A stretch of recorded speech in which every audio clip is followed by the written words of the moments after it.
and welcome to this time English news service from Khurshid Global TV channel. At least 3 people died Tuesday when a rocket heavily damaged a hospital in the embattled Syrian city of Aleppo. The semi-government-run Sana news agency reported 3 women were killed and 17 other women and children were injured in Aleppo's Mohafiza district. The hospital bombing was part of a larger rocket attack that killed at least a dozen other civilians in residential neighborhoods.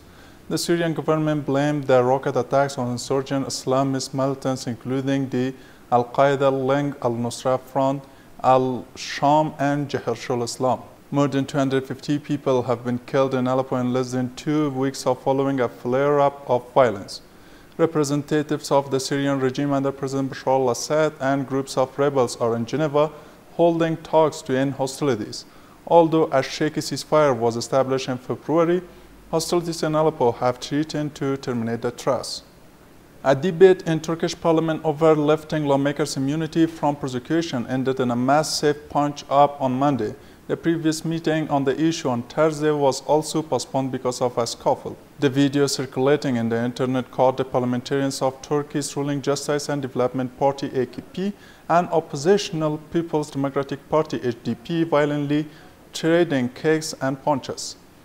The scuffle is believed to have been sparked by Justice Minister Bekir Bozdağ after he criticized last week's fist fight and brawl, saying that the advisors had been involved in violence, according to Turkish Hurriyet Daily News agency.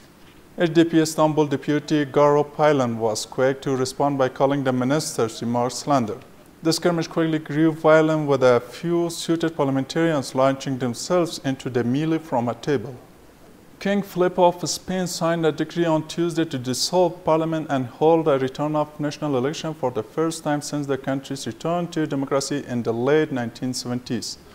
The step followed months of political paralysis and discord over who should form a government after inclusive election in December.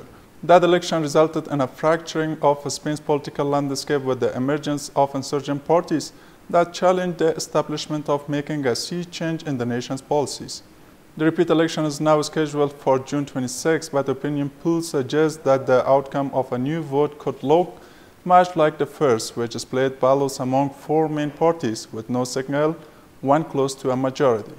Turnout, however, could fall amid growing frustration about the intense but fruitlessly party squabbling. Solar Impulse 2, the zero-emission plane powered by sunlight, has landed in Phoenix, Arizona successfully, completing the last leg of its round to the world flight. Pilot Andre Brosberg landed the propeller-driven aircraft at Phoenix Goddard Airport at 8:55 p.m. local time on Monday after a 15-hour, 52-minute flight from San Francisco. The plane had been in California for a week since crossing the Pacific in an approximately 60-hour flight to land in Mountain View.